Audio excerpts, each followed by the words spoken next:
A foot bath like in the most luxurious spa resorts.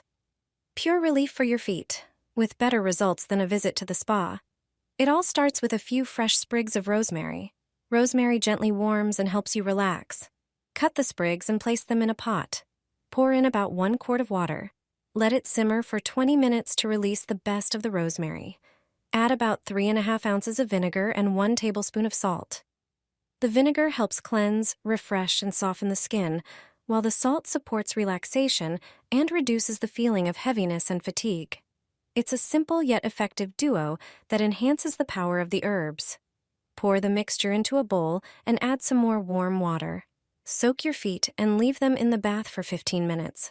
Slowly and gently rinse them with the rosemary water. After that, pat the skin dry and massage in your favorite cream.